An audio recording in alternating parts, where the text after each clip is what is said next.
I'm very pleased to have Peter Gray here with us. He's the author of the book Free to Learn and of a related blog.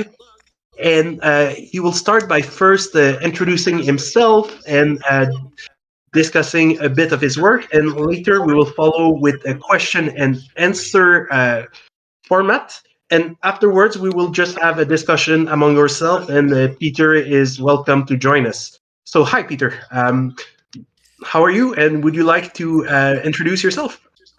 Yes, hi. I'm glad to be here. I hope everybody's hearing me all right. Um, so I'm Peter Gray. I'm a research professor of psychology and neuroscience at Boston College. I have, for many years, been studying what I call self-directed education, which is education without a curriculum, without somebody telling children what they need to learn.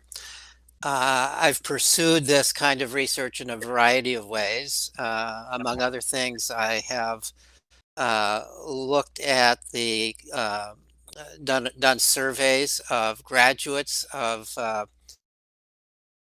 schools, with quotation marks around the word schools, that are really not schools in the way that we usually think of them, that don't give courses, that don't have teachers, but rather have a lot of kids of a variety of ages who are learning in their own ways, with help when they are asked for some help, but who are basically playing and exploring and pursuing their own interests.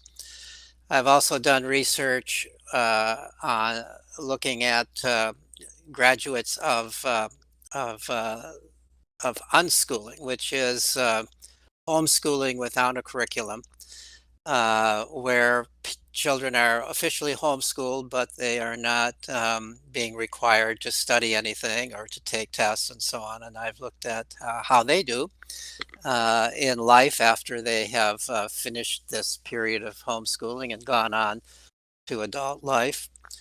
I have in various other ways looked at what is it, what are the characteristics of children and teenagers that lead them to educate themselves when they are free to do so. And that's kind of the theme of my book, Free to Learn, where I talk about the role of play, the role of curiosity, the role of children's natural sociability and how they learn. All this work, of course, flies in the face of what most people in the world believe about education. Most people believe that children will not become educated unless they are forced to follow a curriculum in schools. And my research convinces me and has convinced a number of other people that that's simply not true. That if we provide the conditions that allow children to use their natural ways of educating themselves, they will educate themselves. We adults, our role is to provide those conditions, to be there to help and facilitate when that's asked for, but not to direct children's education. So that's the basic premise. I've published quite a number of articles, both academic and non-academic articles on these topics. I have also played a role in starting two nonprofit organizations, one of them called the Alliance for Self-Directed Education, which the purpose of which is to help promote self-directed education, help families find routes to self-directed education, help encourage them to take this route. And the other organization is called Let Grow, where we are working actually with public schools to bring more opportunities for play and self-directed education into regular public schools.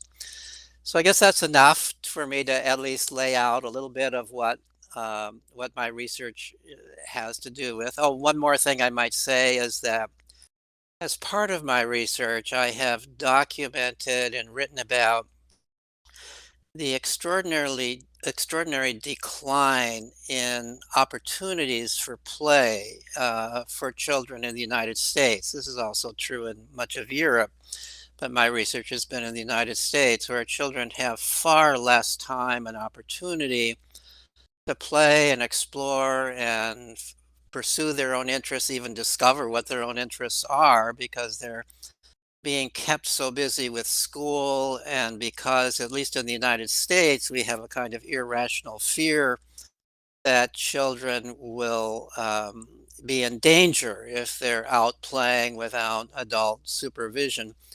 So, over the past several decades, there's been a great decline in children's opportunity to play, and I've documented that over this same period of time, there have been huge increases in anxiety and depression, even childhood suicide, correlated with this decline in opportunity to play and explore. And I've made the case both in my book, Free to Learn, and in published research articles that there's a cause effect relationship here, that you take away play, you take away children's freedom, and what you get is anxiety, depression, and in the worst cases, even suicide.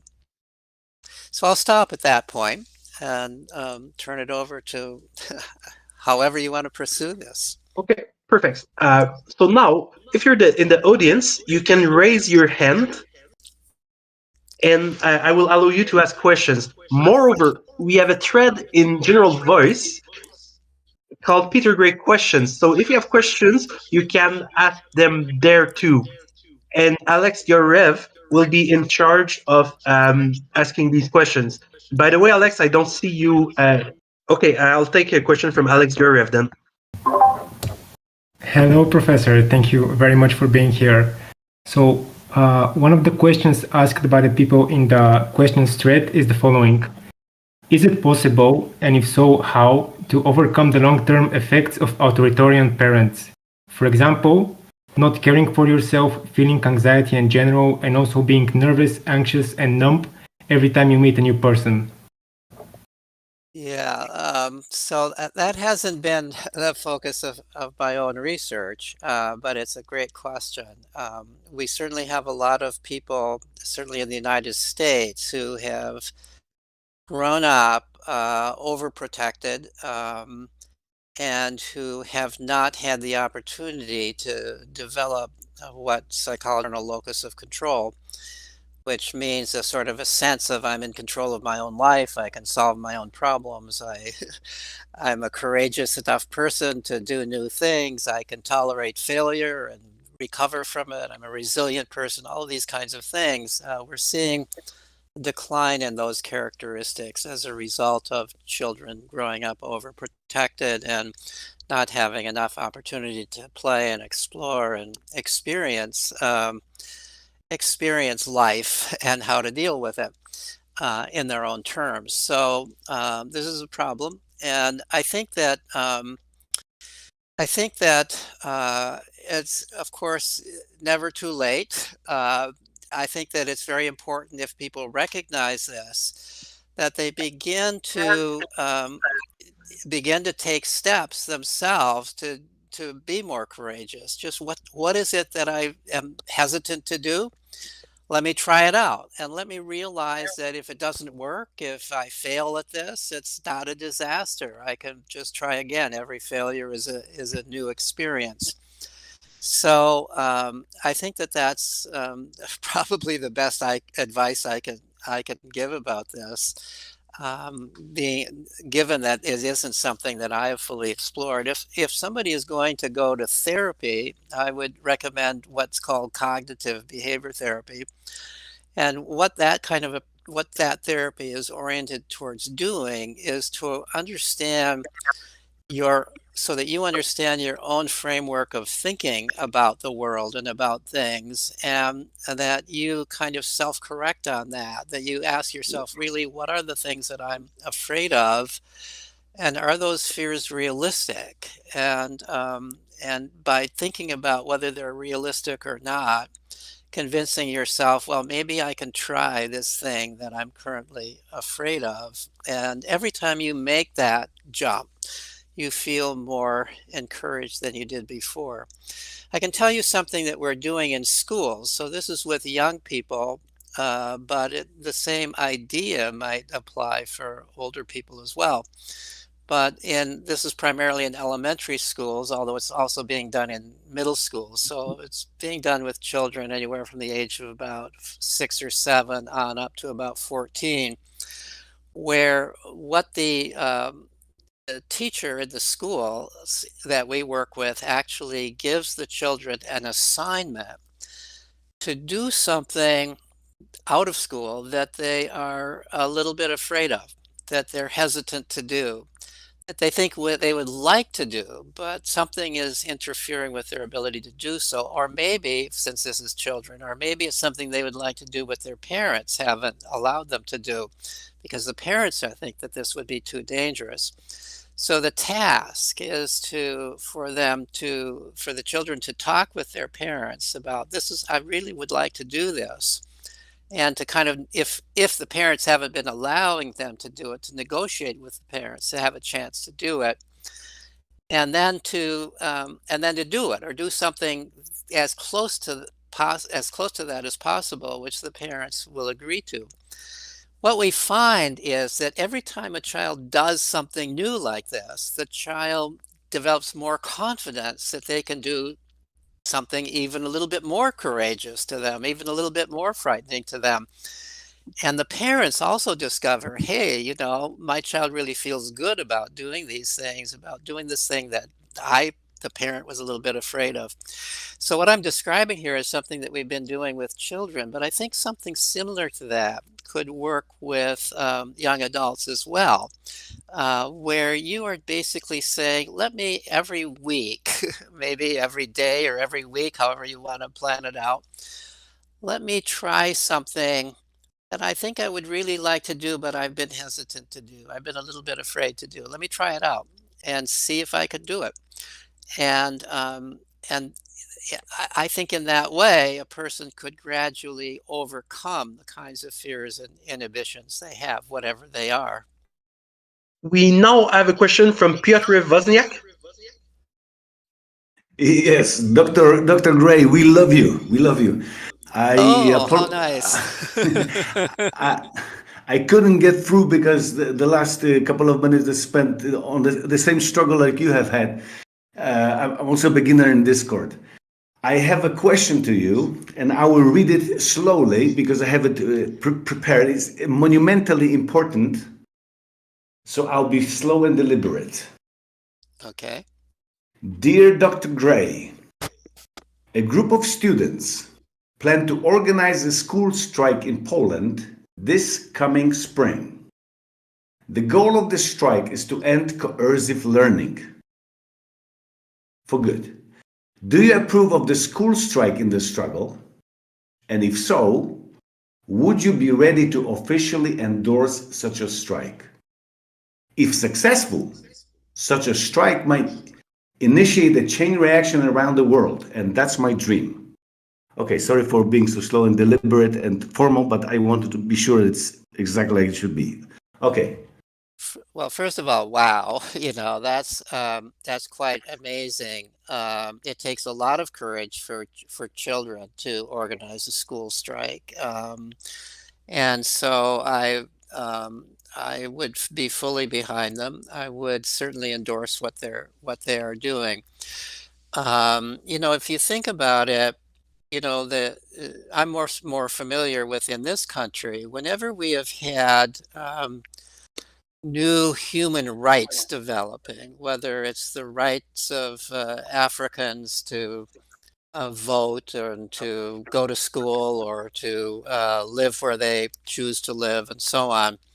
Part of those rights have been the result of the people who are oppressed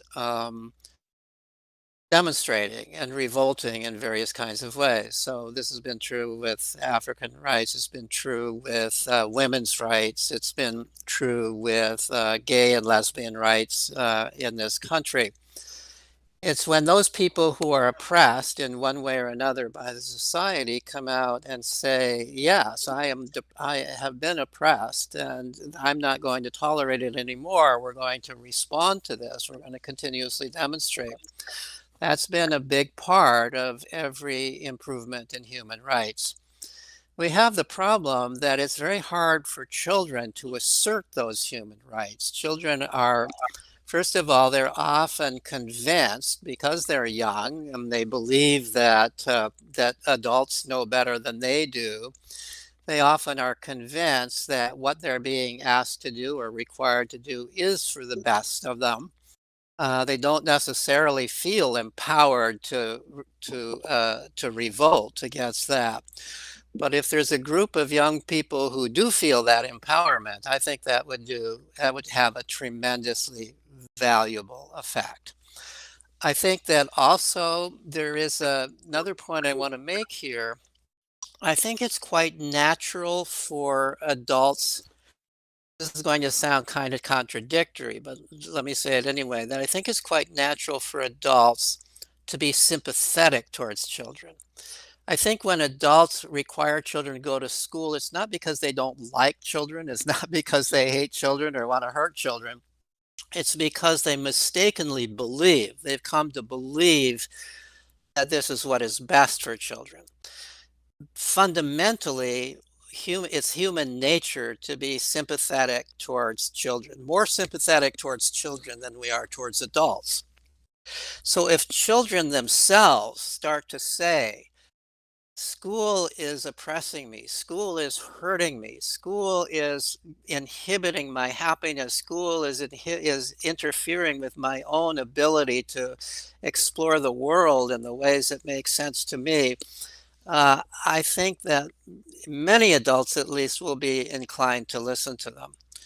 So the short answer to your question is yes, I would be fully supportive of a school strike. And if there's some way that I could lend my voice to it, I would be happy to do that.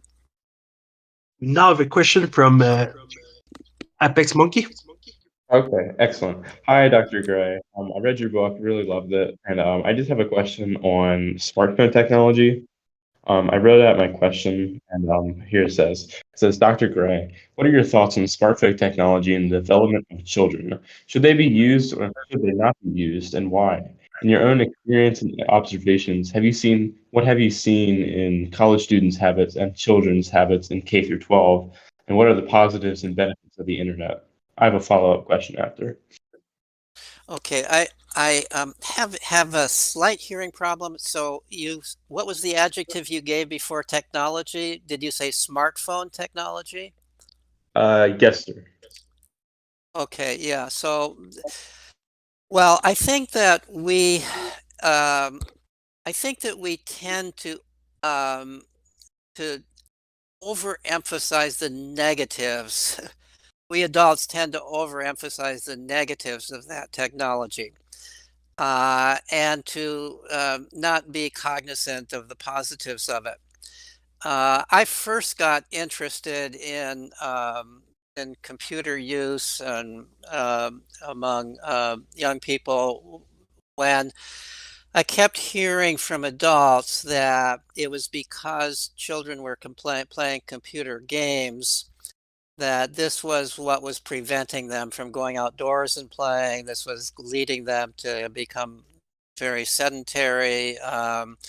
This was also inhibiting their social development. In some cases, people believe that because young people, especially boys, were playing games that involved pretend violence, that this was making people violent. And so at that point, I did a survey of the research literature. Turns out there's a lot of research on effects of video games, and turns out that almost all the research shows positive effects. Video games video play produces fundamentally the same positive effects that all sorts of play does. It obviously doesn't have the value of outdoor play in terms of physical development, in terms of promoting sound body and good heart and lungs and all of that comes from vigorous outdoor play. But in all other respects, in terms of the role of building the mind, of developing social skills, since so many of the games are now social, in terms of developing emotional competence, video games seem to be beneficial. I've written blog posts summarizing the research that's been done supporting that. More recently, I got interested in the question, well, what about social media? There's been a lot published, at least here in the United States, uh, about the harmful effects of social media on teenagers. There was a finding by Jean Twenge of 3 or 4 years ago that girls, young women and girls, were negatively affected by social media, that it was promoting depression. It turns out I read her research and it seemed to me like she was greatly exaggerating the results. That seemed like a very small effect that occurred only in girls, and that wasn't predicted. It didn't occur at all in boys. Later on, someone else reanalyzed her findings and found that the effect was so small as to be just really negligible. There have been a few other studies also that have seen correlations between psychological problems of one sort or another and social media use. But some people find correlations, some don't find correlations. Some find a positive correlation. People using social media, teens using social media, are psychologically more well off than those not. So you can find it in both directions. But whatever you find, these are all correlations. These are not cause effect. You don't know, even if you do find a correlation, does that mean that the social media is causing the depression or the anxiety, or is anxiety and depression maybe causing more use of social media? The studies that I've seen, that I've been able to find, don't tease that out. There are 1 or 2 studies that try to tease it out, but I don't think they do so successfully. So that's kind of the limit of the degree to which I have looked into technology. There are many ways in which I think technology is obviously beneficial for self-directed education. We can find whatever information we want now, just with a few clicks. There's no need to go to school, to go to some source of knowledge in order to acquire knowledge. It's right there at our fingertips. Whatever we want to know, we can find out. Now, the problem, of course, is weeding out what we want to believe in and what we don't want to believe in. And that is a big problem with social media right now, is that how to weed that out. But that requires thinking, that requires a judgment, and I think that it's important that people look at whatever they see on the internet skeptically, and learning how to think skeptically is maybe a very valuable skill. Unfortunately, that's not a skill that's really being taught in schools, at least to my knowledge, certainly not in the United States. In fact, it's quite the reverse. Children are being taught to believe whatever they're being are told to believe whatever they're being told in school. They're learning kind of not to be skeptical. If the teacher tells me this is true, then this must be the answer I'm supposed to give on the test.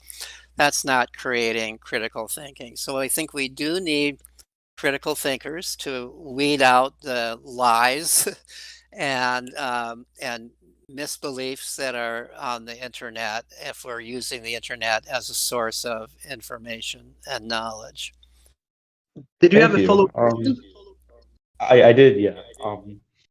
I said, while I do agree with you, yes, I do. I do agree that technology has provided a world of information at our fingertips, like you said, and a lot of people have called that the quote unquote Google effect, quote unquote. And my question is that ideal technology? Like, technology exists to make our lives easier, but can there be such things as bad technology? Like bad technology that hinders cognitive functions in our brain, or Like, and how would you see, like, for example, while we do have all the information in the world disposable at our fingertips, why can't the library also be another self-exploration medium? It's almost like the internet has created a sort of like educational anarchy. My question is how do we rein in that technology to make it adaptable and provide the rights that children need for their right of like development and proper development? I don't know if that made sense. Well, it does make sense. And it's an interesting thing. I've just been doing a study of libraries. I've got an article coming out on the use of libraries for self-directed education. Well, so what do most people do at libraries these days? They use the computer.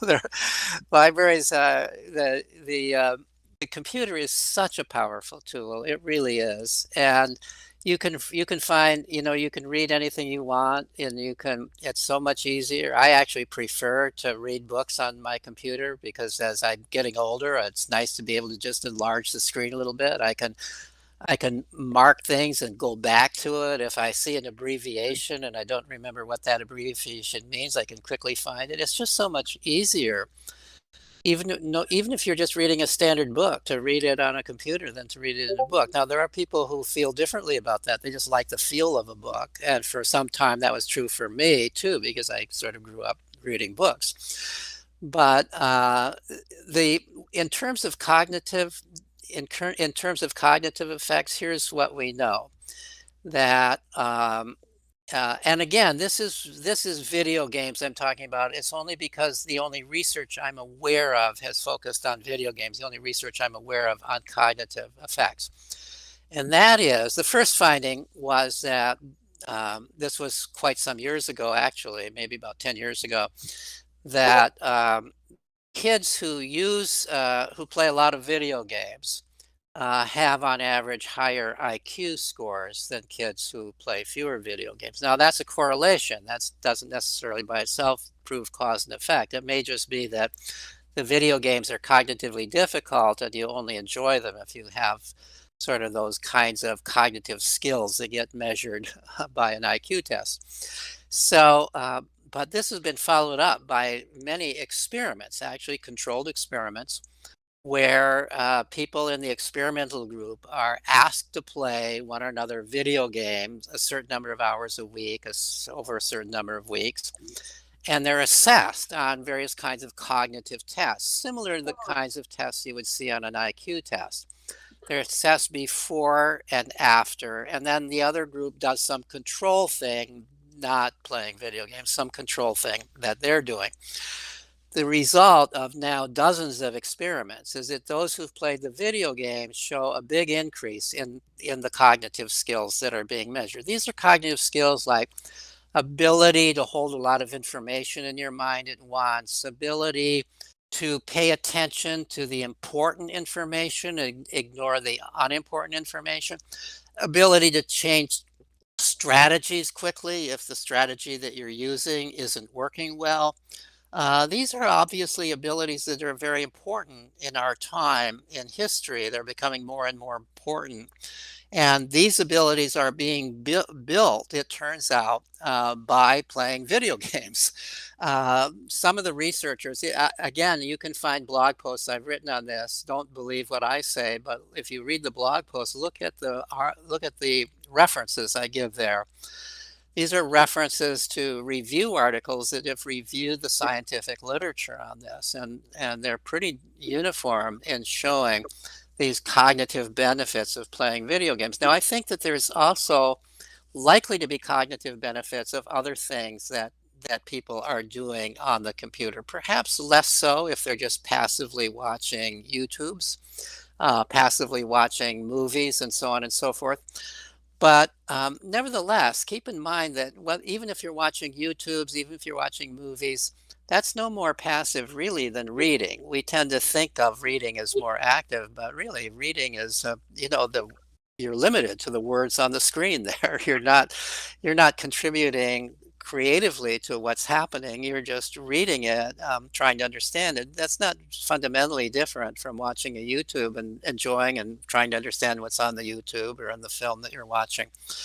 So I'm not one to demonize technology. I think that I get frustrated sometimes because I think that a lot of adults in this world are blaming technology for the problems that children are having, rather than blaming ourselves for the problems that children are having. What's happening is we adults are preventing children from going outdoors and playing in the kinds of ways that children always used to play.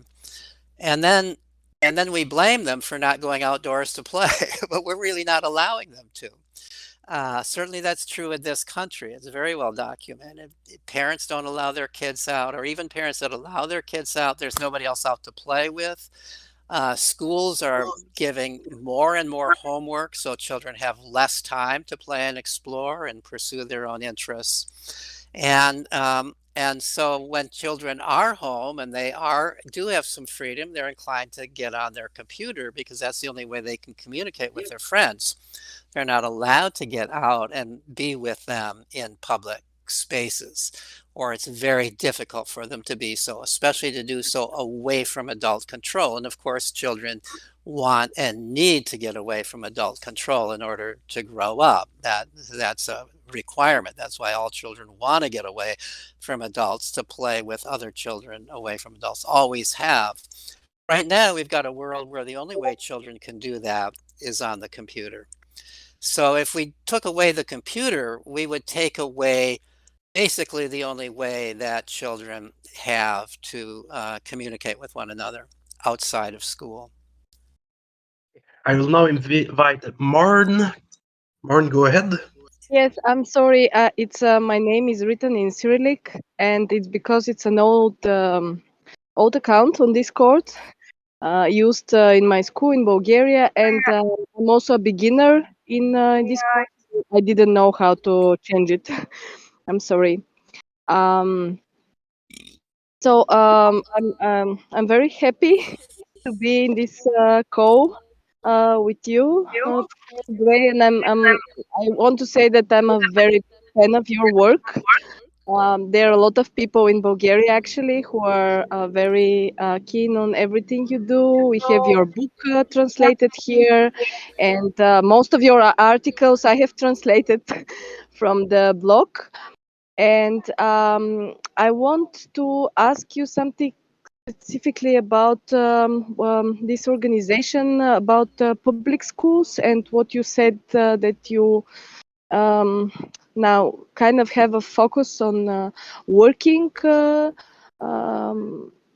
not maybe in public schools but with public schools, because we made democratic here in Bulgaria, but we see that it's really important to start working with public education and implementing or suggesting changes. And I wanted to know what would you recommend as first steps in our work with them. Thank you. Great. Thank you for that question, and thank you for translating the blog post. I really appreciate that. Yeah, as really, I kind of have two hats. On one hat, I'm trying to help people get out of public schools. So that's through the Alliance for Self-Directed Education and other work I'm doing. But in the other hat, I'm trying to make things better for kids that are in public schools. For some time to come, most kids are going to be in public schools, although there's a growing number, at least in the United States, who are leaving for homeschooling and for various forms of alternative schooling. But nevertheless, for the great majority of kids are still in public schools. Public schools over the last few decades in the United States have gotten worse and worse. The primary reason they've gotten worse is because of international testing, and everybody is concerned about test scores. In the United States, you know, the hue and cry that began to occur almost 3 decades ago was, oh my gosh, you know, those kids in China and Korea and Japan and so on are scoring so much higher on the PISA tests than the kids in the United States. So we've got to crack down and really teach our kids so that they'll score high on these kinds of tests. Nobody's really was asking the question, are these tests even measuring anything that's important? But somehow the test scores had to go up. So we began to have government programs, No Child Left Behind, Race to the Top. You know, think of the terrible metaphors of these programs. Race to the top, you know, like education is a race. Everybody's on the same track, going to the top, whatever on earth that is. So this is what happened in education. Teachers began to have much less authority over what they could do in the classroom. They were being required to teach a curriculum that's oriented towards test scores. We began to even give homework to little kids. Kindergarten, that used to be a place to play, became a place now where little children are doing worksheets and are being drilled in academic, so-called academic skills and so on and so forth. Despite the fact that there's no research that this has any long-term beneficial effect. It has a short-term effect if you train them in numbers and letters and so on and so forth, and then test them in that, they'll do better than if you didn't train them. But that doesn't mean it's going to have any long-term effect on their ultimate ability, academic ability, or any other kinds of abilities as they're growing up. But this is what we've bought into. And so children are being over pressured all the way through school, beginning even in early elementary school, and they're suffering from that pressure. They're spending more and more time in school, more and more time doing homework, have less and less time to follow their own interests. So when I do work with public schools, I don't have any I don't have any belief that I'm going to fundamentally change their educational philosophy. But what I do think that where I have had some success, and I should say we have had some success through the Let Grow Foundation, the Let Grow nonprofit organization, I should say. It's not a foundation, but a nonprofit organization.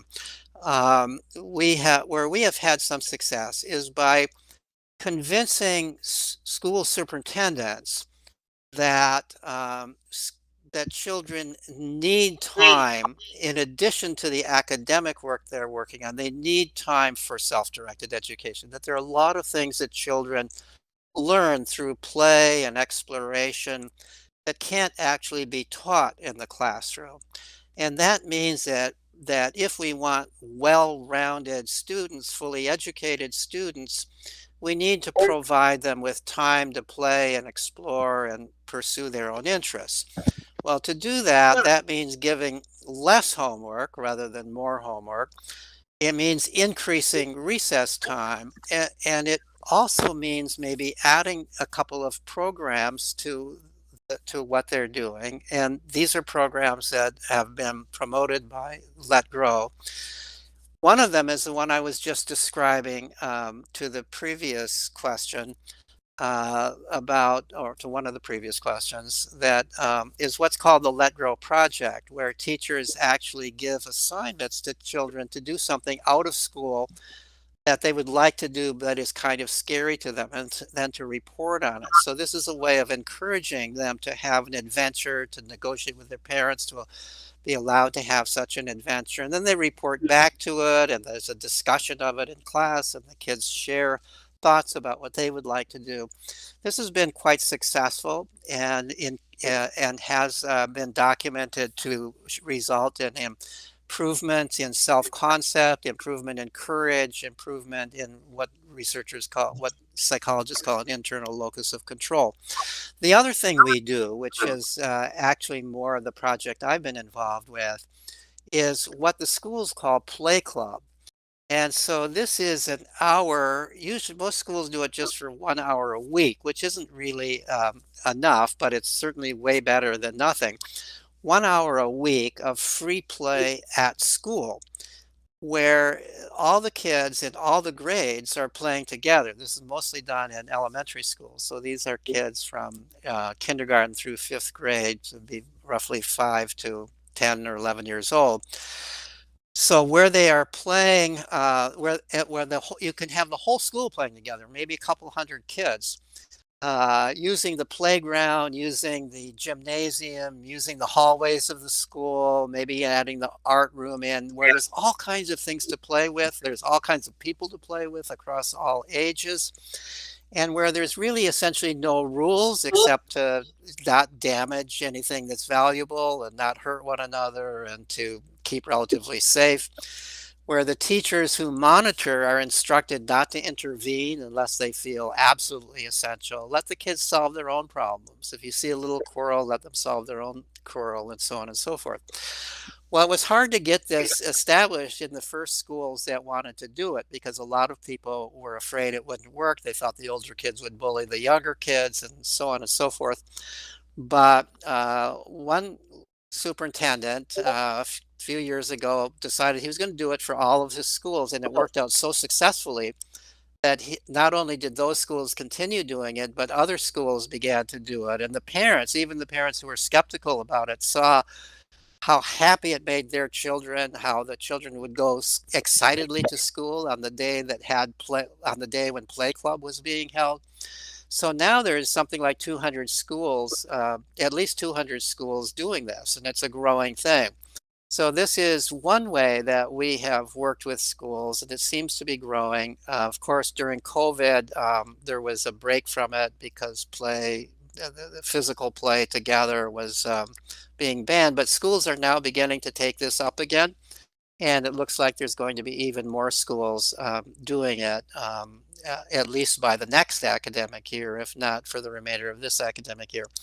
So that's something that I think has been quite successful. And I think that as parents, as teachers, as other school officials see the effects of this, I think they're going to loosen up in other ways. One thing that we found in those schools that have play club, everybody seems to be developing a somewhat more playful attitude about school, and classes become a little more playful and a little more creative and so on. So I'm somewhat optimistic that over time this is going to have continue to have increasingly beneficial effects within public schools. I Erudite, go should ahead. mention Oh, sorry. I should mention probably that Let Grow, this organization I've been talking about, the person who is president of Let Grow and the primary leader of it is Lenore Skenazy, who some of you may have heard of, who wrote a pretty famous book called Free Range Kids. So she and I teamed up with a couple of other people to start this Let Grow organization. And we're working with schools, we're working in some cases with whole communities to bring more opportunities for free outdoor social play for kids of all ages. I am Thermodynamics. You have the permission to speak. So first, thank you, Mr. Gray, for accepting to come to this event. And so for context, I like studying mathematics. So I enrolled in a mathematics degree. Now I am forced to study mathematics because I am in the degree. And because I am forced, studying mathematics is not enjoyable anymore. So my question is, do you have an advice for people who like studying a subject, but who are coerced to study it, therefore can come to dislike or hate the subject? In other words, how to keep studying being enjoyable when it is forced? Thank you. Wow, that's a fascinating question. There's a lot of research that shows that when, there's a big difference between when you are choosing an activity because you want to do it and when you're choosing an activity because somebody else is either making you do it or rewarding you for doing it or punishing you for not doing it. There's research with little children, but also even research with adults showing that the same activity that is fun when you are doing it in your own chosen way and you are freely choosing to do it, that same activity can become dreary and work when it is being forced upon you. It's the same activity, even if it's the same activity. Of course, in some sense, probably in your case, it's not exactly the same activity. If you were studying math on your own and pursuing math in your own chosen way, maybe the way Einstein studied math, you know, he hated school, he hated curriculum. He said being forced to study math and physics in school and in college almost destroyed his interest in it. Fortunately, he tended to skip classes and tended to do the minimum in school and continue to pursue his own interests on his own. And in his autobiography, he says that's the only thing that saved him from totally losing his interest in mathematics and physics when he was forced to do it in a certain way by the teachers and professors. So it's a great question. I would say to the degree, if I would say the first question for you to decide is, do you still in some fundamental way love mathematics and want to continue doing mathematics? Or have you lost your interest in mathematics such that even if you were to do mathematics on your own and in your own chosen way, not being forced to do it, you would prefer to do something else? That would be the first question for you to decide.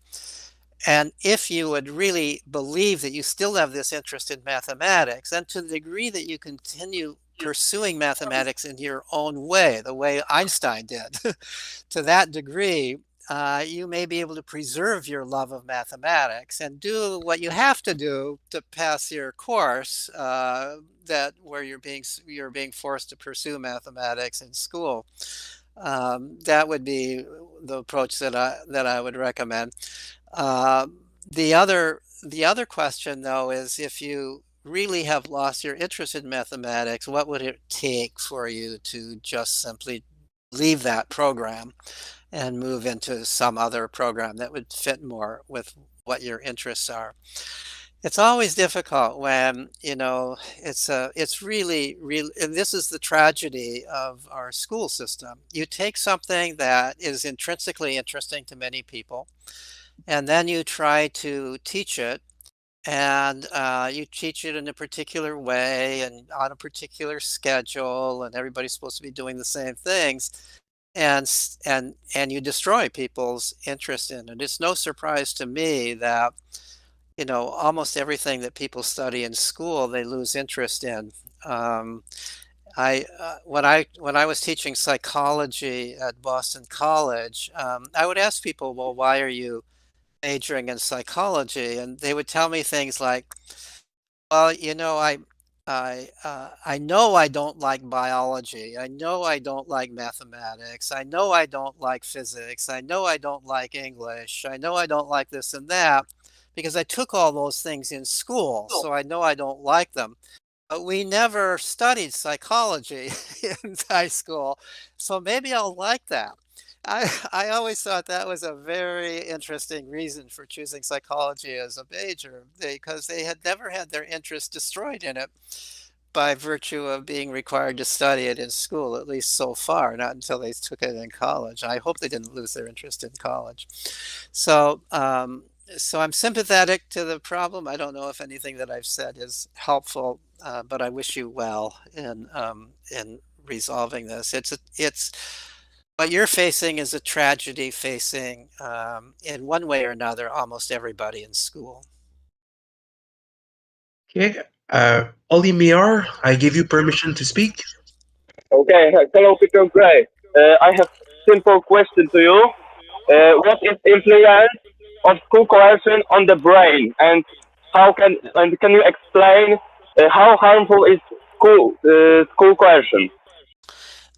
Did I understand the question correctly? How harmful is school and its effect on the brain? Is that what you're asking? I have Yes, a little difficulty with hearing. yes, by neurobiologic viewpoint. Yeah. So we don't know. I don't know of any neuroscience research on the effect of schooling on the brain itself, on the physical brain. By the way, there is research, to go back to what I was talking about before, on the effects of video games on brain development, showing that those parts of the brain that are involved in much of higher order thinking, are actually grow as a result of playing video games. So interestingly, we know there are positive effects of video games on the brain. We also know that whenever you learn something to a great degree, especially a kind of skill, the brain changes, the brain grows as a result of that. So, there were a study many years ago of taxi drivers in London back before they had GPSs. And to be a taxi driver in London, you had to memorize the entire map of London and know how to get from one place, any one place to another place by the way of the shortest route. That took a tremendous amount of work to learn all that. And there were studies showing that those parts of the brain of the so-called hippocampus that are involved in spatial learning grew in taxi drivers. So I don't know of any such studies looking at how the brain grows or deteriorates as a result of courses in school or particular kind of schooling. We do know we do know something about cognitive changes that have resulted in school children in the United States as a result of the intensification of schooling that I talked about. So as as schools became more and more focused on drill for tests, and there was less and less creative activity going on in school, and children had less and less time for play, there was a dramatic decline in creativity among school-age children. Now, this wasn't being measured by looking at the brain. We don't know much about I'm sure all kinds of structures in the brain are involved in creative activities. It'd be hard to pinpoint some place to look in the brain to see these changes. But what we do know is that there's a battery of tests called Torrance's tests of creative thinking, which are actually very valid tests of creative thinking. We know that because they've been used now in the United States with normal groups of school children over decades. And those children who score high on this particular battery of tests are far more likely than others to grow up to do something very creative, become very successful in creative activities, whether it's inventing new products or starting a new company or writing novels or any of those kinds of things that add creatively to the culture. People who scored high on this test as children are far more likely to succeed at than people who scored lower on this test, other things being equal. In fact, it is the best predictor of future creative production. Better than IQ, way better than grades in school, which are really not a predictor at all. Better than teachers or peers' guesses as to who's going to be creative in adulthood. So, so it turns out that as we have added more and more standard schooling to children's lives and taken away the rest of their life, scores on these tests have been continuously going down, such that there was a report a few years ago that showed that the average score at the time of that report, which was about 5 years ago, average score for school-age children in the United States was at what would have been the 15th percentile in 1985, which was a kind of around the year when we started this horrible trajectory of more and more drill in schooling and less creative activity. So the scores had dropped so much that if you were average 5 years ago, you would have only been in the 15th percentile. In other words, 85% of people would have been better than you on that test back in 1985. So that's a huge decline. The tragedy of that is that, we are now in a world where creativity is more important than it ever was before. We've got computers and robots to do all the non-creative work. Increasingly, that's going to be true. That's already to a large extent true. We need people who can think out of the box. We need people who can be creative, which is what computers can't really do. We also need people with social skills, and that can't be taught in school. That's learned in play and self-directed activities. So that's not brain research, but what we know is there's got to be a representation of that in the brain. Anytime there's a change in any kind of way that people are thinking and behaving, that's mediated by the brain. So I'm sure that if one looked hard enough and we had the tools to do so, we would find that those aspects of the brain that are involved in creative activity have been atrophying as a result of too much schooling. Julio, you now have permission to speak. Hello, Peter. Great. Thank you so much for doing this QA with us. My question is, what are the challenges to scaling alternative institutions to schooling?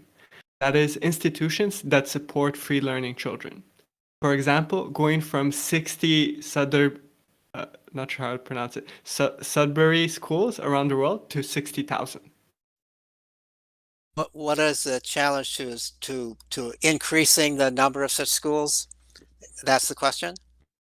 Yes. Yeah. Oh, that's a great question, and I think the real challenge right now, of course, it depends on what country you're talking about. So the first challenge in some countries is you have to make such schools legal. So there are many countries in Europe, for example, where a Sudbury type school or an Agile Learning Center is a school for self-directed education, where you're not doing school in the way that the government defines school, is illegal. And of course, there are even places where homeschooling is illegal, and that is apparently becoming true in France.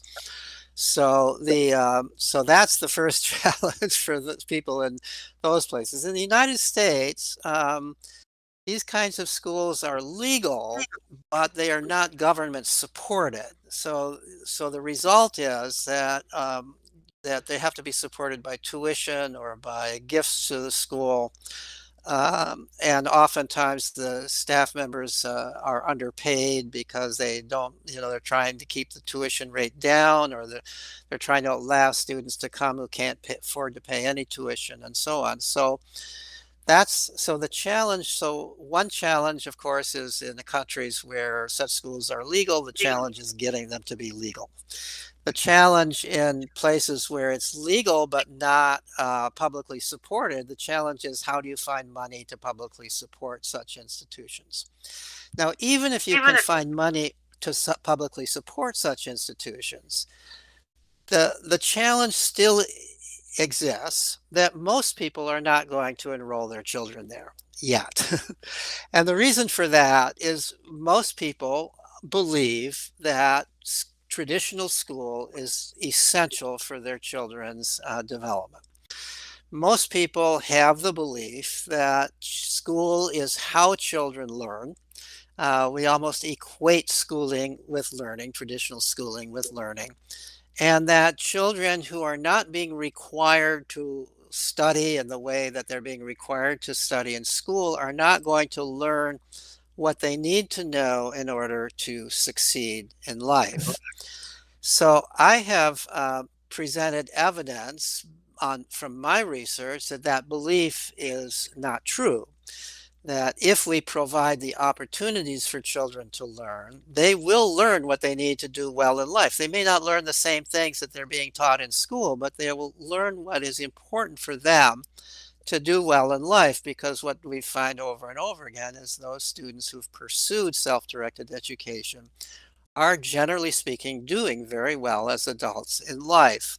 They're getting jobs that they like, they're living happy lives, they're good citizens, and so on and so forth. But at this point, it's still a relatively small number of people, and most people don't know anything about this. So this then is the challenge of convincing people, getting the word out, convincing people to look at the evidence, take a look at it, take an honest look at the evidence and see see what's happening with those people who are doing this. In the United States, at least, there are more and more homeschoolers all the time, and among the homeschoolers, more and more of them are pursuing self-directed education, at least loosely defined self-directed education. Not all of the families call themselves unschoolers, but they may call themselves relaxed homeschoolers, meaning they're not really enforcing a rigid curriculum. They're allowing their child lots of time to pursue his or her own interests. More and more people are doing it. There's more and more evidence that it works. Many of the colleges in the United States are trying to recruit homeschoolers, including unschoolers, because they seem to do especially well in college because they're more self-directed, because they take responsibility for themselves in the way that some other students don't. So that's gradually happening. But so I guess in summary, then the challenges are: one, legalizing self-directed education; two, finding funding for it for those people who need funding for it; and third, and maybe most important, getting the word out that it works. Okay, while we're waiting for Alex, I have a question. You are Okay. a professor at university, and there are two tasks a professor has to do. One is coercive teaching, and the other task is research in a publish or perish environment, which is terrible for creativity. So, what do you do as a research professor to be a great teacher and a great researcher? Very good question. So first, let me say that I actually resigned from my full professorship almost 20 years ago, 19 years ago. I was not yet at retirement age, so it was officially resignation. I resigned for a couple of reasons, one of which was that I could afford to do so because I'm author of an introductory psychology textbook that turns out to have done quite well. And so I have an income from that, continue to have an income from that, that allows me to survive without the income from teaching or the income from being a paid faculty member. When I resigned, because I wasn't old enough officially to retire, uh, I was offered, I was asked, would you like to retain the title of research professor? Because it was very clear I was going to continue to do research because I was fascinated by research. I wanted to do research. And there's some advantage in retaining a connection to the university. So they gave me the title of research professor in the Department of Psychology and Neuroscience, and I've retained that title.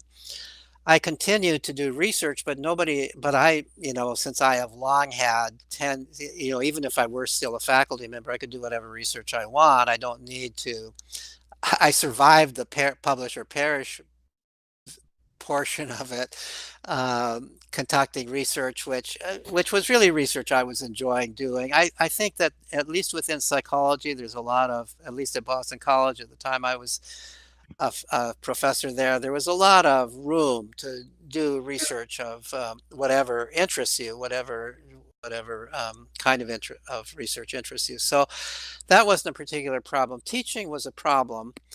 And as I got more and more immersed in my own research on self-directed education, which I was conducting already as a professor, a paid professor at Boston College, as I got more and more immersed on that, I became more and more disenchanted with the way education occurs at Boston College. And I experimented with various different approaches. The problem is you can't just insert self-directed education into a class or a set of classes within an institution that doesn't subscribe to self-directed education. I mean, the one thing that I was required to do as a professor at Boston College once I had tenure was to turn in a list of grades at the end of every semester, grades on how students did in the course. So that's the single requirement. If I didn't do that, I'd be fired. It doesn't matter much else what else I do, as long as I'm not too naughty in other ways. But so that's that's what was there. I experimented with various ways. I actually published a number of papers, if anybody's interested, on ways to make regular college classes more self-directed than they usually are, and to bring more of student thinking to bear on them.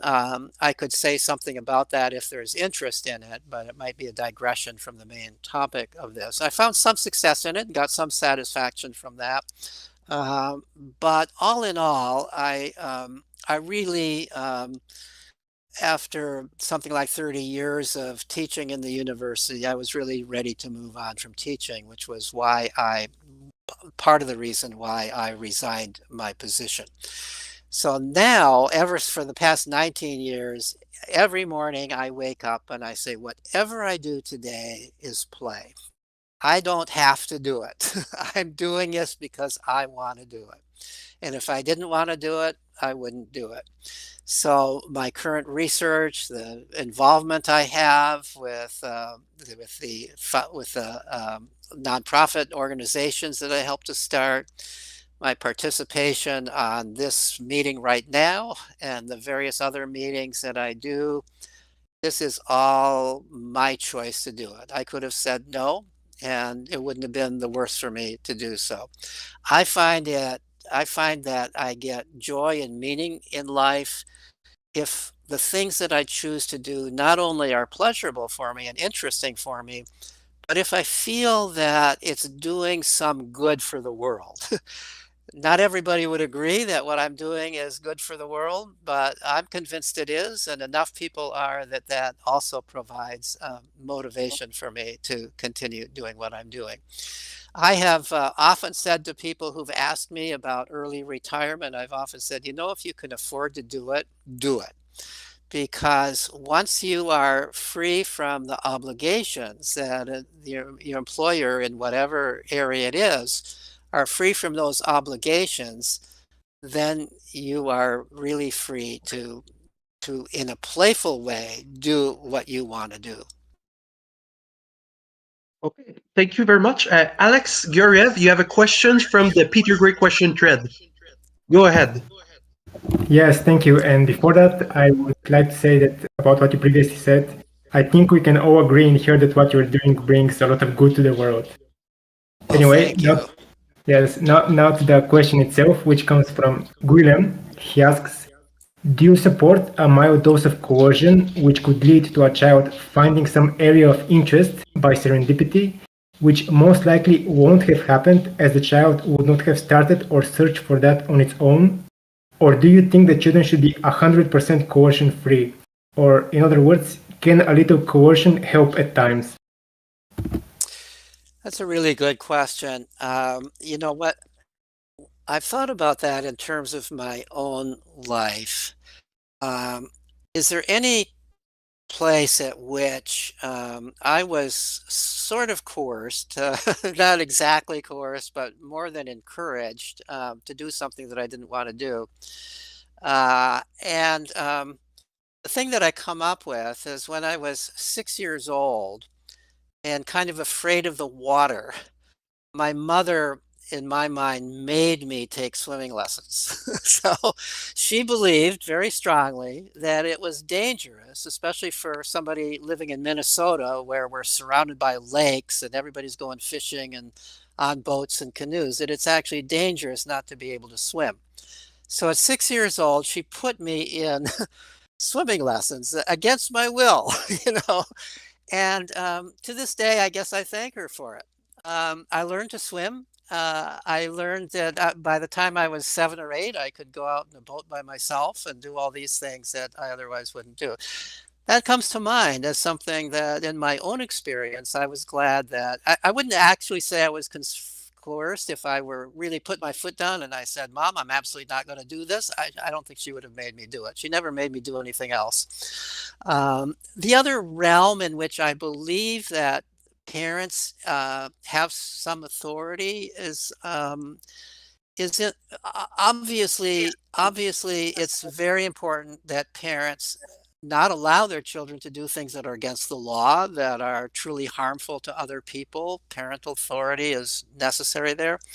And I also believe in rules. If it's a home, I believe that it's appropriate for a home to have rules, things that the family are all expected to do. It's nice if you can arrive at these rules through discussion rather than coercion, but nevertheless, it's in some way it's important to have rules. Like everybody has to do their share in terms of helping out at home. Maybe it's reasonable to have a rule that no matter how much you are interested in what's on the computer, in this family, we're going to all have dinner together. Now, it's nice, of course, if that doesn't come across as coercion, if that comes across as something that you as a family have decided. Sudbury schools, where I did my original research at the Sudbury Valley School, they have rules. The rules are democratically made, and so it's not freedom in the sense of license. It's not that you can do anything you want to do. There are rules. You can't, even if you're a little kid and you take out toys or blocks or puzzles or something, you have to put it away when you're done. That's a rule. No littering, no bullying. There are rules about personal interactions with one another and so on and so forth.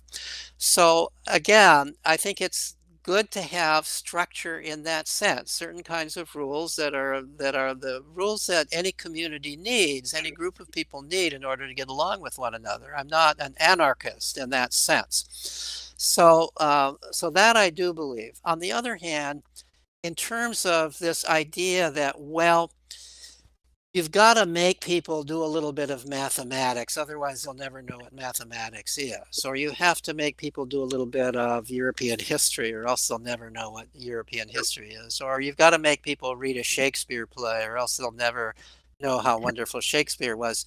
None of that do I believe. I think that when we force people to do those things, we're far more likely to turn them off than turn them on. What I find in my research on self-directed education is, number one, the big thing that most people are worried about is math. People think nobody's ever going to learn math on their own. And the truth of the matter is that everybody learns math. As far as I can see, everybody learns the math that they need. And they learn it when they need it or when they're curious about it. So if you're cooking in the kitchen and you need to cut recipes in half, you'll learn how to cut recipes in half. It's not that hard to do. It's almost intuitive. If you're measuring boards in a workshop, you learn how to do that. If you are playing a game that involves adding up scores, you learn how to do that, or calculating averages. Some kids are playing computer games these days that involve things like translating from one currency to another, which involves fairly high mathematics. And there are kids as young as 8 or 9 years old who are doing that in the context of the video game. They're learning math, and they're learning it in a way that they understand it rather than a kind of memorized way just to get a high score on a test. So I've learned not to feel you've got to force anybody to do math for them to understand what it is or learn it.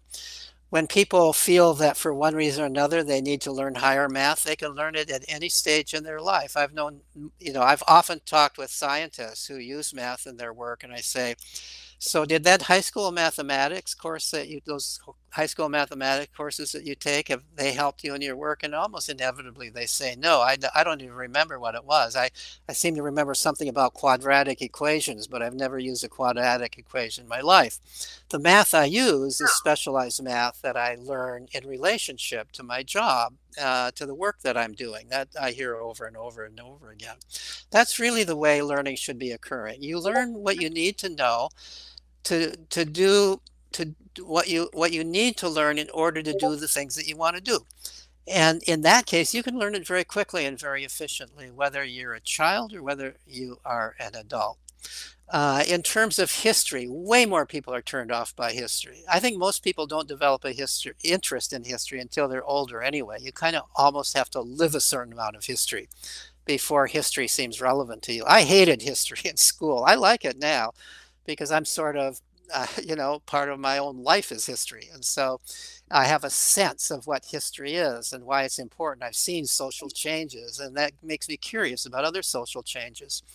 So I think that interests develop at different times in people's lives, and there's no reason to force it.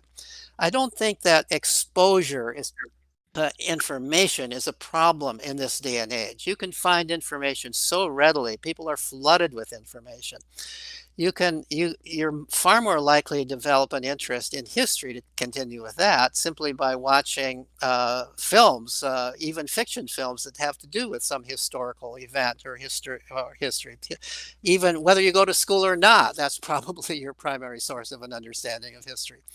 So, so the answer, if you're asking really about academic subjects, do we need to force people, coerce people even mildly in order for them to become interested in, potentially interested in it? My answer to that is no. Okay, we will now take a second turn of questions, and Julio. Thank you for answering my last question, Peter. So my next question is a follow-up a bit related to your first answer. So you mentioned the issue of legality and the lack of government support when it comes to creating and scaling institutions that support free learning. So currently states support schooling very strongly. Yes. Why do states value schooling so much? And I just want to add, to me, it seems if we accept the conclusions of your research and what we hear from children, there's an immense opportunity cost to society and government. Yeah, that's a really good question. I think that in my mind, so different people have different theories about this. So some people who hold the same view that I do about the value of self-directed education believe that there's actually some kind of malicious intent on the part of government, or some people would put it up, say it on the part of big industry that controls government, for talking about the United States. That is the reason we have schools as we have it. I don't personally subscribe to that belief. I think that the reason we have schools as they are is not because of any malevolent intent. It's not, there's one book that's called Dumbing Us Down, that is written on the idea that it's deliberately a deliberate attempt to keep people stupid, that's why we have schools. I don't believe that. What I do think is that the reason we have schools as we are is the result of ignorance. I think that the people who are promoting schools as they are truly believe in schools as they are. They truly believe that they are doing something good for children, even if the children aren't enjoying it. They believe that in order for people to be prepared for the world as it is today, or as it was yesterday, if we're talking about yesterday's schools, children need to go to school. There's a certain amount of kind of not very deep evidence, but obvious evidence, that, with quotation marks around the word evidence, that that people can point to support that. So one observation is that kids who are truant from school, who don't go to school, and I'm not talking now about kids who deliberately are being homeschooled or unschooled or going to a tradition, but kids who are just truant, the typical kid who is just skipping school, generally don't do well in life. There's also correlational evidence that the more years of traditional schooling you have, the more income you're going to have at a certain stage in life. So people have come to believe, governments have come to believe, that that correlation implies a cause-effect relationship. If more people go to school, more people will be better off in life as they go on. There's also even evidence that the more years of school you have, the less likely you are to be a criminal, at least a criminal of the kind that usually gets caught and put in jail.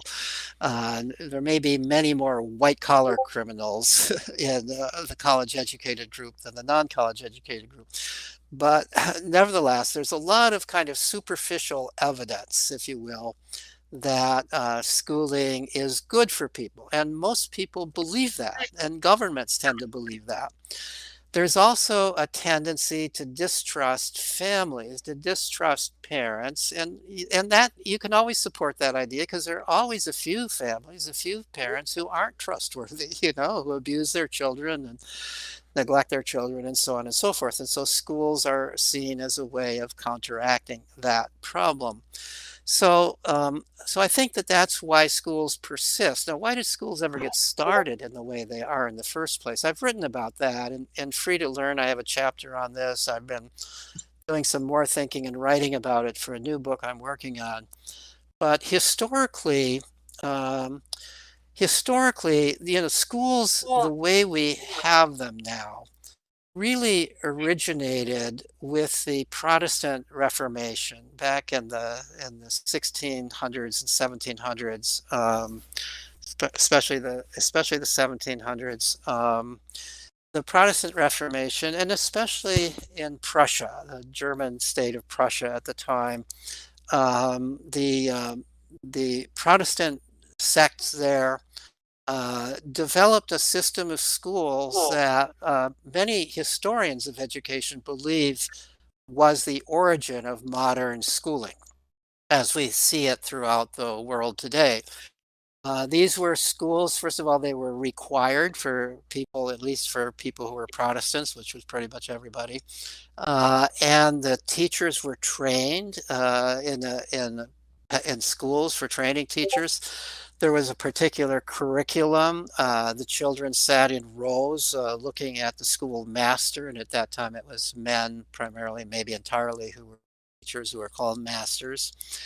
And the methodology of schooling was that the master would present lessons, which the students were to memorize and feedback, remember, and feedback, and they would be punished if they didn't succeed.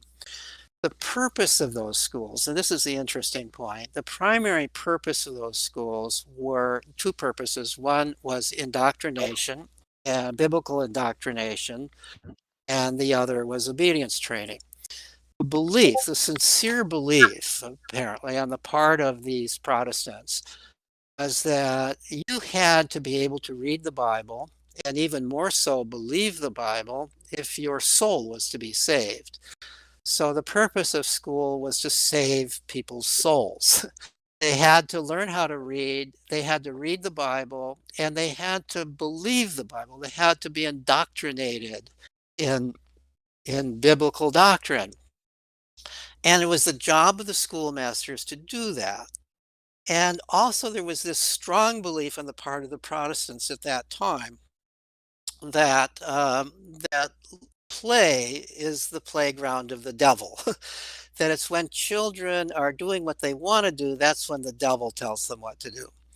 And so you have to train children you have to, in some sense, quite literally beat the free will out of children in order to save their souls. You're doing a good thing for children when you do that. That was the belief at that time. Remember, this is emerging out of feudalism. This is coming from a period of hierarchy where there was some truth to the fact that you were in danger if you didn't obey your lords and masters. And so school was a place to teach children to obey their masters so that then they would obey the leaders of their society. And so that was the point of schooling at that time. Well, once schooling was successful for the Protestants in Prussia, it also was picked up elsewhere, including in the American colonies, including in much of Europe. And as the power of religion declined and the power of states increased, ultimately these schools were taken over by states. States didn't develop some new form of schooling. They just took over the Protestant schools. And they changed the curriculum. So now instead of religious doctrine, it was nationalistic doctrine that was being taught. And the states were very motivated to teach nationalistic doctrine. So depending on what country you were in, this became the way of training soldiers, the way of training patriots, the way of training people to be willing to put their life on the line for their country, their dear, wonderful country. That's opposed to all the horrible enemies around them. That became the curriculum. But obedience training continued to be absolutely important. That's part of the whole purpose of the whole thing is obedience training. There was this belief that you can't have a society if people are going to do whatever they want to do. You have to have obedient people who are going to follow their leaders. Otherwise, the world can't work. Society can't work. That was the belief that motivated schools. Well, this was passed along as we moved towards an industrial age. This was convenient for industry. They wanted people, big industry, where you're going to employ people on assembly lines and in coal mines and so on and so forth. It's important to have people who are willing to do hard work and be obedient, be punctual. Maybe it's good that they can at least read a little bit so that they could read instructions. So schooling, as it was formed by the Protestants earlier on, continued to be useful. Well, with time now, at this time in history, we're several generations in. All of us, almost all of us, have not only parents, but grandparents, probably great-grandparents, maybe great-great-grandparents who had coercive schooling. And so at this point in history, it's hard for most people to imagine growing up without it. Everybody's always had it, and we're kind of creatures of norms. So if everybody's doing something, we automatically assume this must be the right thing to do. But we better do it. We'll be abnormal if we don't do it. So I think that's why schools have continued. We're creatures of norms. It's very hard to break a norm. It's easy enough to understand why schools started at the time they did. When we had a certain belief system about what children had to learn and unlearn in order to not go to hell. But now most people don't believe that anymore. But yet we have schools and we give other reasons for it. But I think the real reason is that we have schools that operate in this way just because they always have operated in this way. And it would be difficult to change them. So the other thing that's happened, of course, is there's a lot of vested interest in schools as they are. A lot of people employed in it, and it's good jobs. And so it's very hard. It would be very, very hard to say, we're going to do away with this entire system and we're going to radically change it. Okay, Piotr, you had a question. You can now ask it if you want. Oh, yes, finally. Guys, if I'm chaotic, I'm sorry. I have 147 questions and I have to prioritize in a second. I only have time for 146. Oh, right, great. Professor, first of all, I would say that Alex did an awful understatement. I think you are the most important person in the world education today. Oh, dear. You are the Pope. That's why we came for your blessing. And I think you will be delighted to know that I slightly disagree with you, and I disagree with it in a way that will be very positive. One of the guys who asked the question, it was Kacper Boris. He is one of the organizers of the school strike in Poland. He was very happy that you approved, and he asked if you can state that school damages the brain. You answered beautifully, like a real scientist. But I'll be answering the same question like a rebel. I say, yeah, we have proof that school damages the brain. Do you think you will let me explain it in 1 minute? So, yeah, please tell me if you say we have proof that school damages the brain, how would you follow that up? Yes, I would say we are all born with a magic box in the brain. Let's call it curiosity. So every child has all the systems needed to become an intelligent, adapted, beautiful, well-rounded human being. And we destroy it at school, And you have mentioned the fact that we lose the interest in learning, we lose the creativity. When you put all evidence together, we can show that what you spoke about taxi drivers when they grow their brain, it doesn't happen at school. At least for one reason. They are no longer interested. They lose the passion. And we will not find evidence in the brain because this could be a structure which could be just a couple of neurons thick. When you disconnect curiosity from the brain, you will never see it on any computer tomography, an MRI. You can't find the evidence, but you can see it. Children don't want to learn anymore. If they don't want to learn anymore, their brain is no longer top quality device for adaptation. Yes, and I would certainly agree with what you're saying there, and I thought that's what I was trying to say, but I was using the example of the loss of curiosity. So I think you and I agree that undoubtedly there's an effect on the brain, because if there's an effect on behavior in this way, how could that effect on behavior be occurring if it weren't by way of the brain? So of course it's an effect on the brain.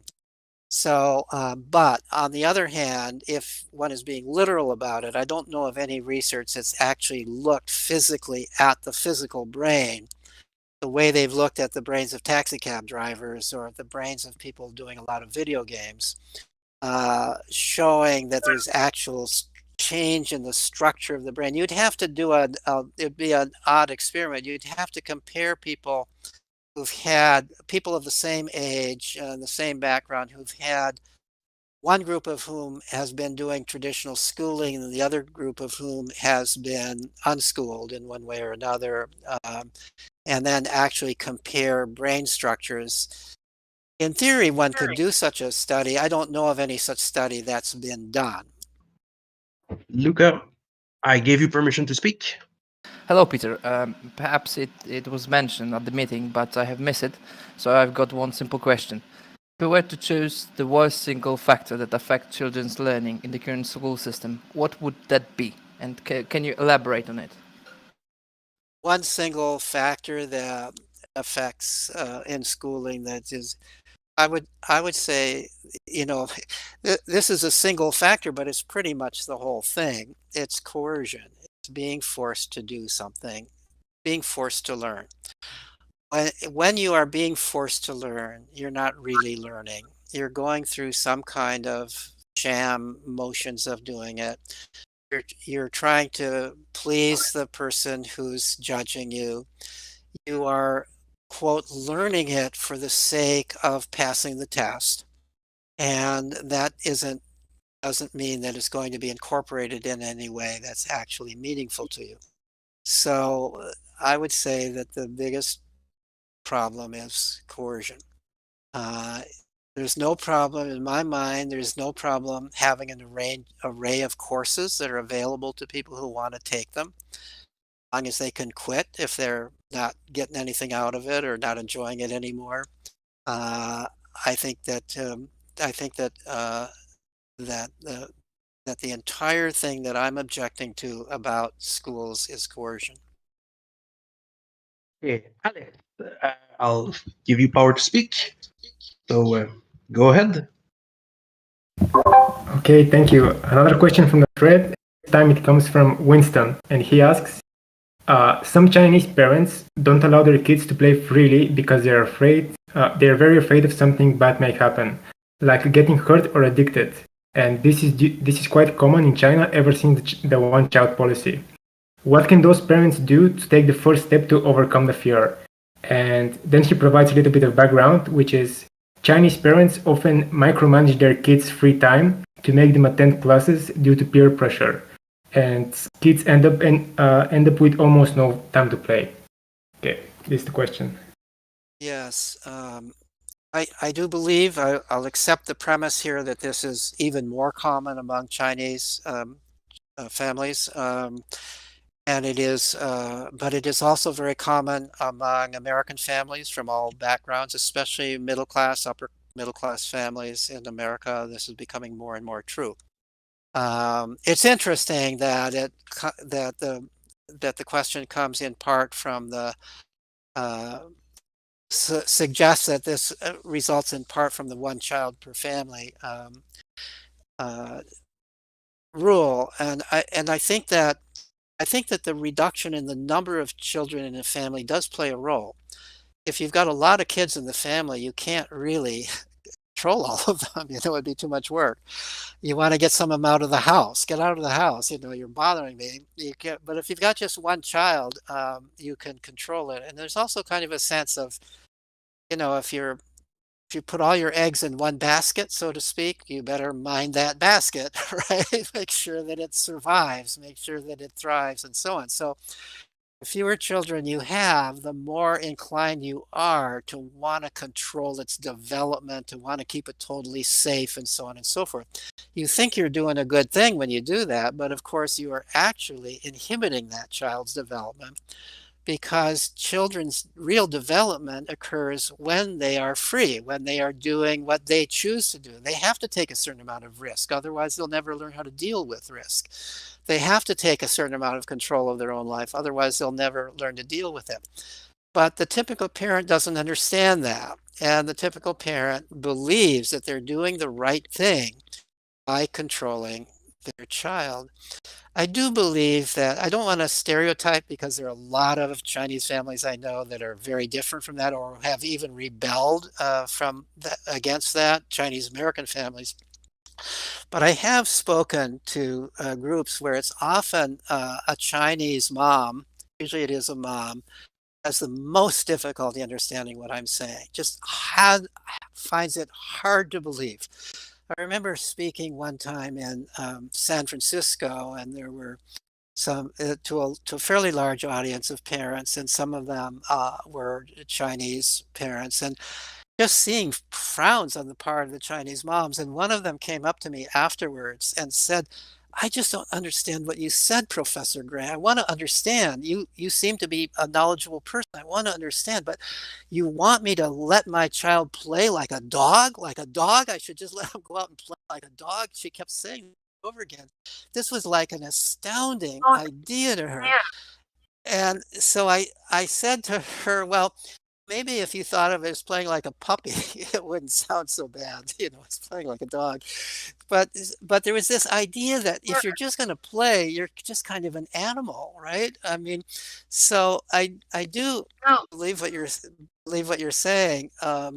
And but we have not quite stated in that same way. We have the same belief on the part of so many parents today, and and I think that really what is required is, again, is education, parent education, getting the word out, the information out, that we don't really, that most parents today don't really understand child development. They don't understand what it is, that how children grow psychologically, and the value of play, the value of self-control, that really the reason we have childhood, reason we human beings, different from other animals, have this long period of childhood, is because we have so much to learn, and we have so much, we need time to play and explore. This is nature's way of motivating us to learn. And that playing and exploring is also how we learn to be independent. To be, ultimately, the purpose of childhood is to grow less and less dependent on our parents and other adults. We always are socially connected. We're social animals. We depend upon other people. Always, we will depend on other people. But at the same time, we also have to take charge of our own lives. And childhood is a period for learning how to take charge of your own life. And you're never allowed to take charge of your own life. You can't learn how to take charge of your. So that's the idea that we've got to get out there. It's the idea that we need to preach to parents and educators and everybody who affects them. I would like to see pediatricians understand this, so that they're explaining to parents how important independence and free play is to their children, for their children's development.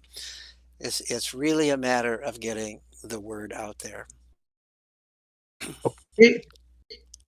I'll take Julio. So one last question from me. So based on your last answer, Peter, for me, I got a hopeful feeling, because essentially education is not as useful as it once was is in an industrial or nationalistic sense, because people today, in order to be effective, they need to be much more like hunter-gatherers and be able to develop high levels of skill and ability to adapt versus being industrial workers. So I wonder, can you help us imagine a society that understands and values self-directed free learning?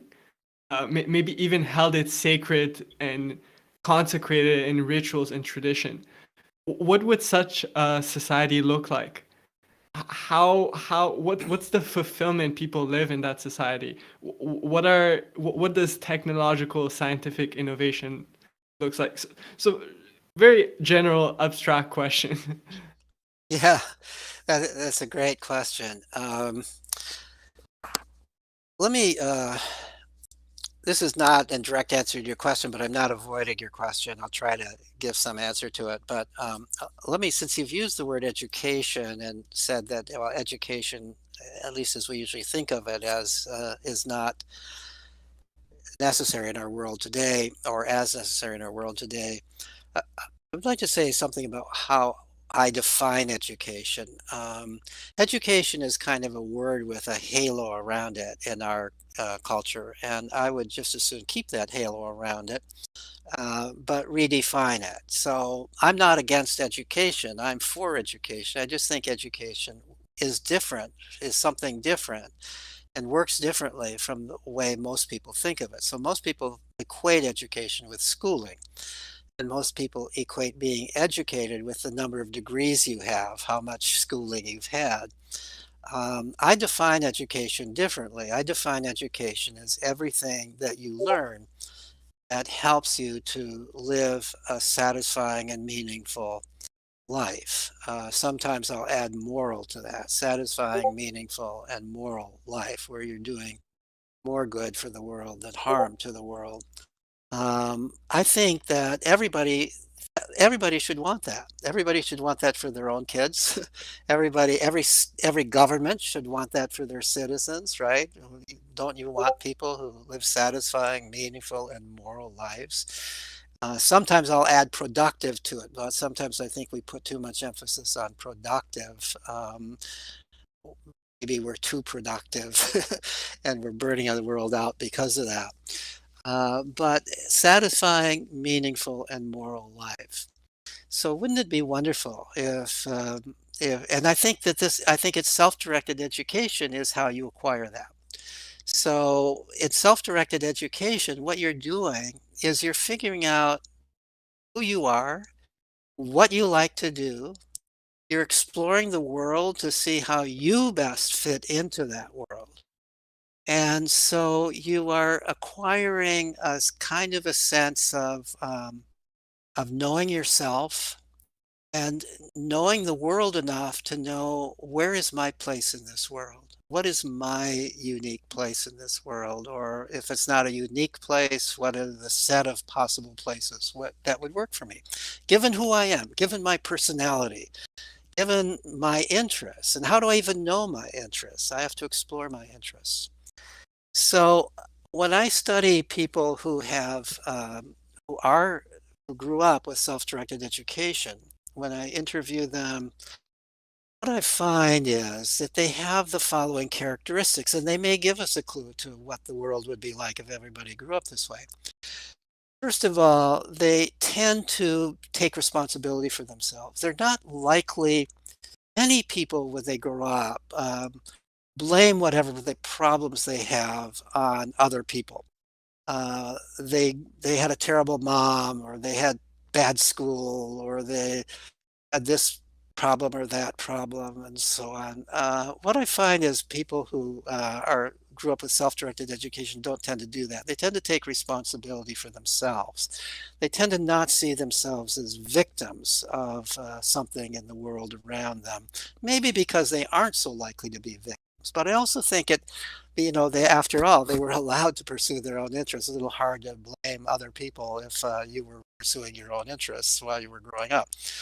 But this idea of taking responsibility for myself. I am responsible for myself. I'm responsible for my own behavior. I don't have any excuses for bad behavior. You know, so that's one characteristic that I see of them. Second characteristic I see is that, which is really part of the same other characteristic, is a willingness to take initiative and a sense of that failure is okay. Failure is how you learn. In school, failure is terrible. Failure is an F. Failure is you're not going to pass from one grade to the next. The worst thing on earth is failure.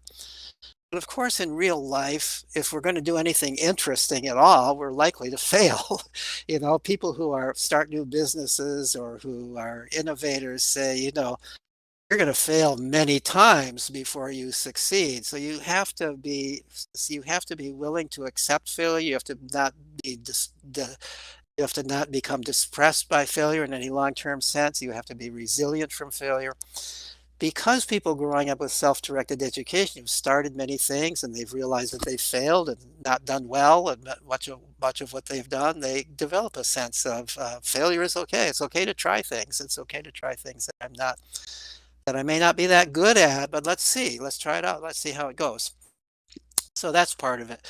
Another thing that I find is that almost everybody that I've interviewed or surveyed who's grown up with self-directed education really says they enjoy their careers, if they even think of it as a career. Some people are sort of going from one thing to another as their interests change. They're very adaptable and flexible, willing to change jobs or careers as their interests change.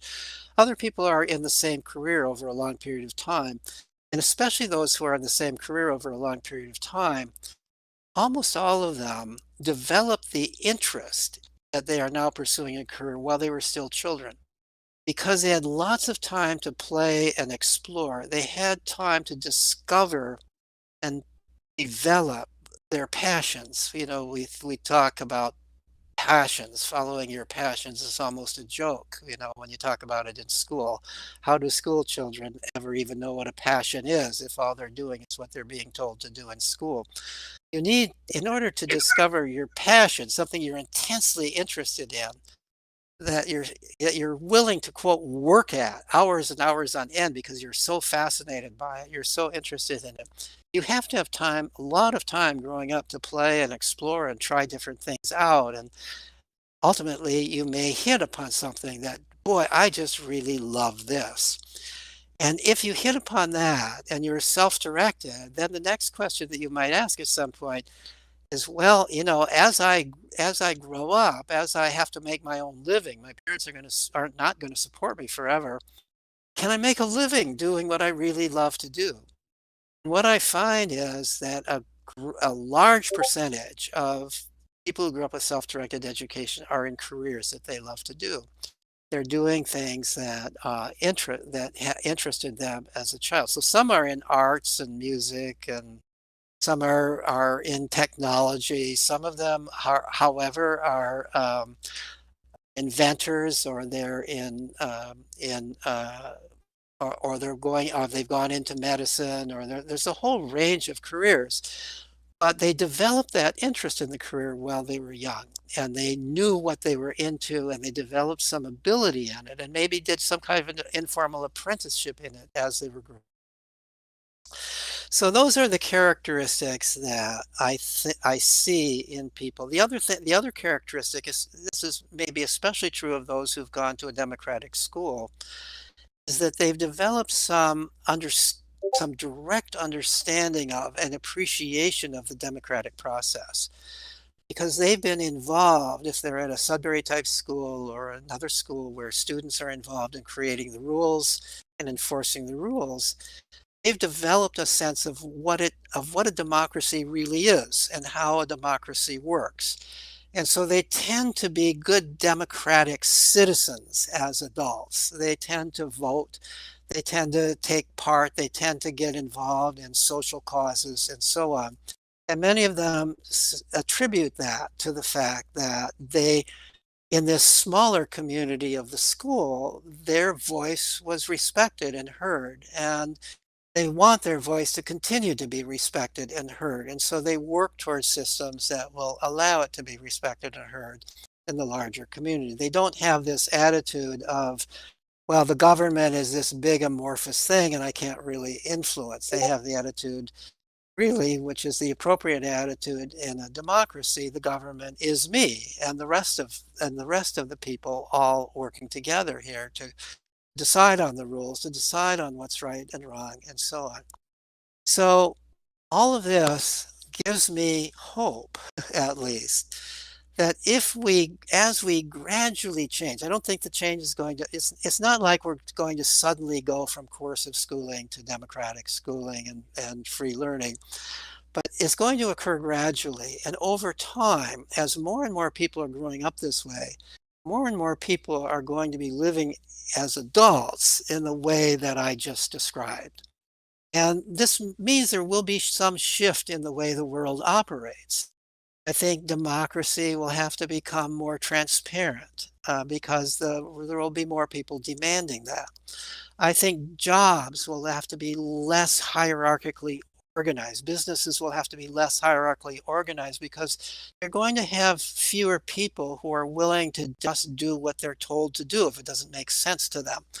You're going to have businesses may have to be more like co-ops. You're going to have, employee, not the big distinction between who's the employer and who's the employee within a business. It's like we're all collaborating in this. There are already some businesses that have moved in this direction.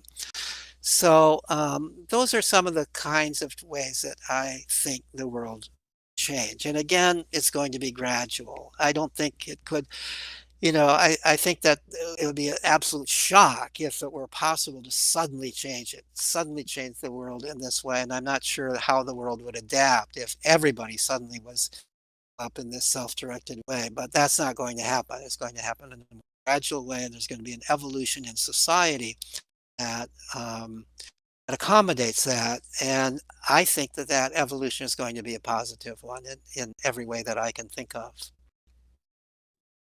It's been nearly 2 hours that we've been talking. I'm going to propose that we end the question and answer format, and that the people who are interested to keep discussing about the topic move to general voice, where we'll have a free, unmoderated discussion. Peter, you're welcome to join us if you wish.